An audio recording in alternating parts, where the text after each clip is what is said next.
Hello বন্ধুরা, তোমরা কেমন আছো? আশা করি ভালো আছো। দেখো, আজকে রূপ রান্নাঘর থেকে একটা রেসিপি নিয়ে চলে এসেছি। আজকের রেসিপি ফ্রায়েড রাইস আর বড়াল মুরগির মাংস। মাংসগুলো কেটে নিয়ে এসেছে দোকান থেকে। এতে দেওয়া রয়েছে হলুদ, লবণ,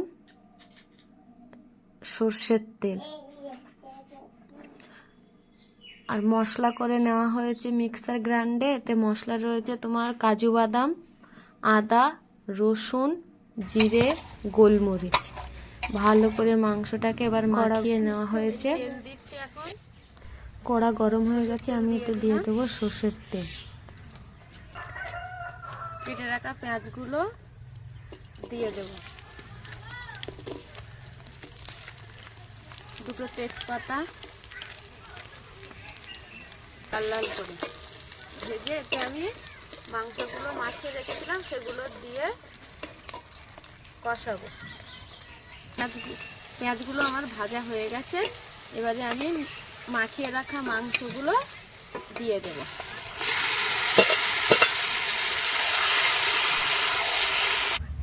রান্না করতে করতে দেখো ফুল আমার মুখের ধারে ছিল, তা ভাবলাম কেননা একটু ছবি ওঠা। দেখো বন্ধুরা, চারিদিকে কত সুন্দর ফুল ফুটে রয়েছে, গাঁদা ফুল ফুটেছে। দেখো আমাদের, দেখো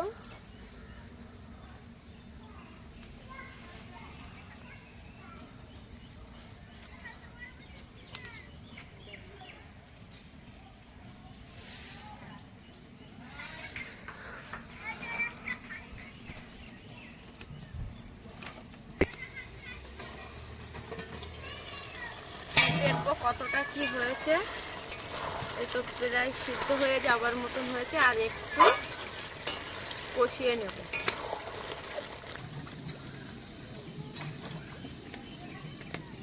বয়রাল মুরগিতে কত সুন্দর তেল বেরিয়েছে, কালার হয়েছে দেখো কত সুন্দর। কিন্তু এটা বাটা লঙ্কা দিয়েছি, কালারের জন্য অন্য কিছু দেইনি আমি। দেখো কত সুন্দর রং এসেছে। আলুগুলো আমি দিয়ে দেবো এবার।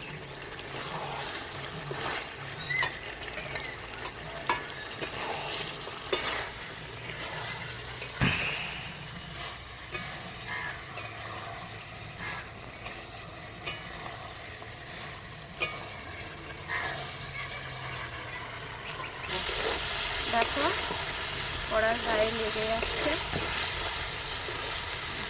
জলটা আমি গ্যাসে গরম করে রেখেছিলাম, গরম জলটা আমি দিয়ে দেব। মাংসয় ঠান্ডা, যে কোনো মাংসে ঠান্ডা জল দিলে তরকারির টেস্টটা অন্যরকম হয়ে যায়। গরম, ওই জন্য গরম জল করে দেব। দেখো বন্ধুরা, আমি ফ্রাইড রাইসের জন্য চাল ভিজিয়ে রেখেছিলাম, বাসমতি চাল। এখন জলটা ঝরিয়ে নেব চালের থেকে। 1 ঘন্টা ভিজিয়ে রেখেছি। ঠিক আছে, মাংসের তরকারি এইবারে রেখে দেব। ভাতের জন্য আমি এতে তেজপাতা দেব, এলাচ দেব, সাদা তেল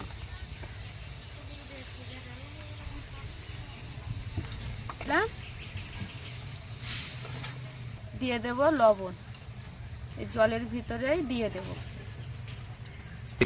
এবারে জল আর তেল আমি একসাথে ভালো করে ঘুলিয়ে নেব। তেল আর জল মিক্স খাই না, তবুও যতটুকু পারি ঘুলিয়ে নেব।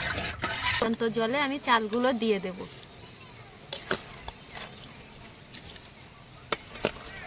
ভিজিয়ে রাখা চাল। দেখো ভাতটা আর একটু বাকি রয়েছে, আমি লাভিয়ে নেব। কি সুন্দর লম্বা লম্বা হয়েছে, দেখো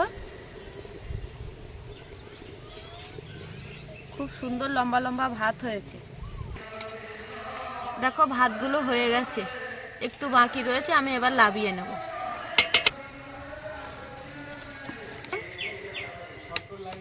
দিয়ে দিয়েছি, এতে আছে কাজু বাদাম, কিশমিশ, বাদাম, চীনা বাদাম। এবার এগুলো ভেজে নেব।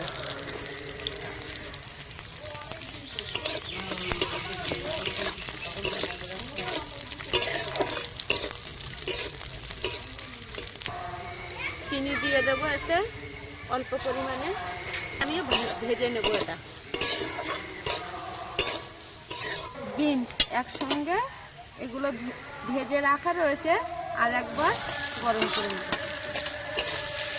একসাথে মিক্স করে ভেজে নেব। আর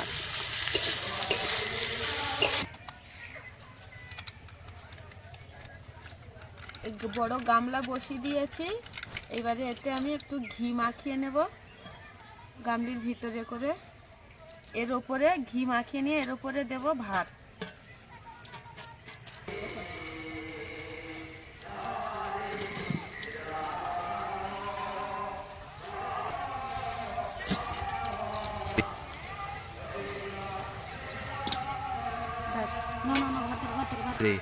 এতে দিয়ে দেবো ঘি, একটু ভেজে রাখা সবজিগুলো দিয়ে দেবো এর ওপর দিয়ে।